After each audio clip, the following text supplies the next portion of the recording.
Welcome back, everyone. We're going to be talking about solving linear equations by addition and subtraction today.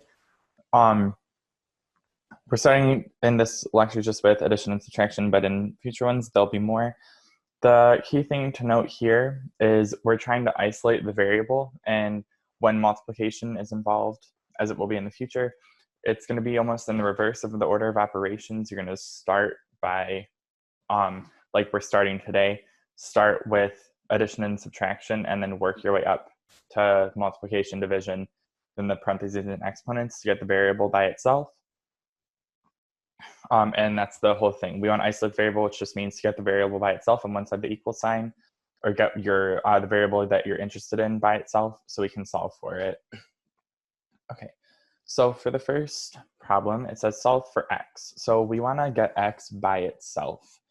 Now, x is by itself except for one thing. The only thing that is keeping x from being by itself is that we're adding 11 to it.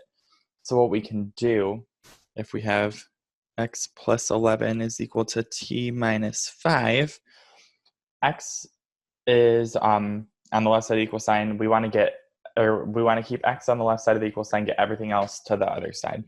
So everything else is on the other side except for this 11. So what we can do is subtract 11 from both sides.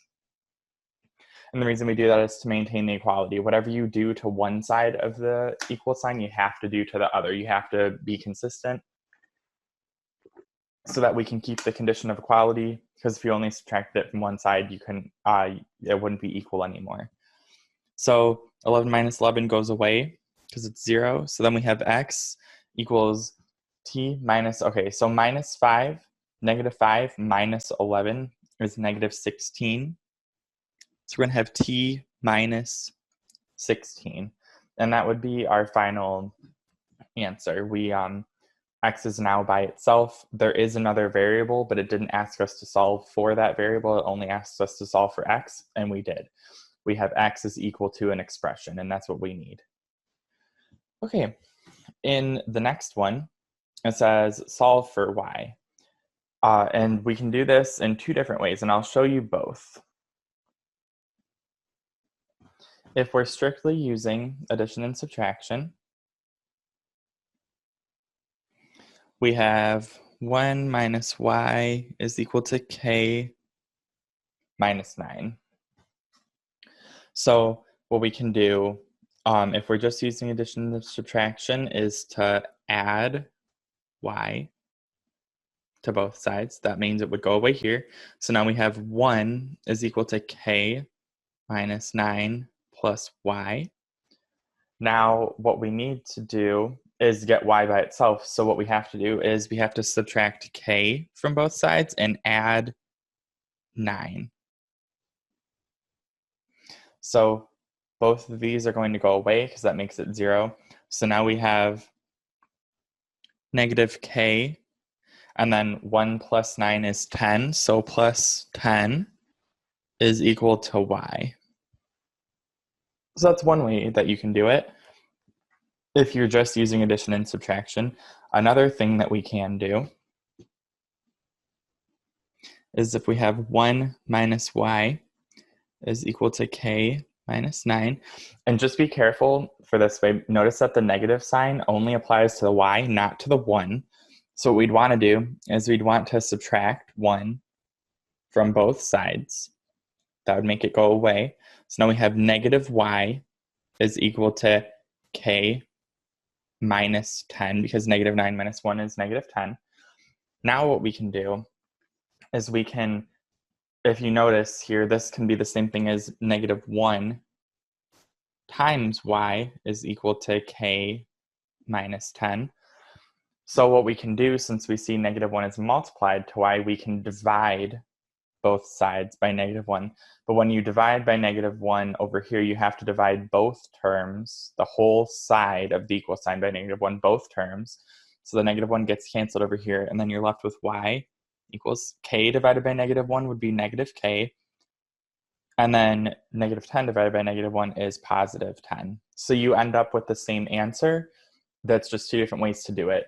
The first method is strictly with addition and subtraction, and the second one is if you incorporate multiplication and division in as well. You can do it either way works. But I just wanted to make sure I did it with addition and subtraction, or did it both ways for the sake of this video, because technically we're solving with addition and subtraction. But I just wanted to make you aware that there are multiple ways. Okay, once again, 2 ways to solve this one, and I'll show you both. We have to solve for x. So we have VW minus x is equal to 18. We can add x to both sides to make it not negative anymore. That would cancel it here. So we have VW is equal to 18 plus x. And now to get x by itself, to isolate it, we have to subtract 18 from both sides because it's being added to x on the right side of the equal sign. So that cancels the 18 on the right side. So now we have VW minus 18 is equal to x, and we solved for x. The second way to do it is very similar to what we did before, or in the last problem. So again, we have VW minus x is equal to 18. Well, to start isolating x to get it by itself, we can subtract the expression VW, or the VW term from both sides. That would cancel it.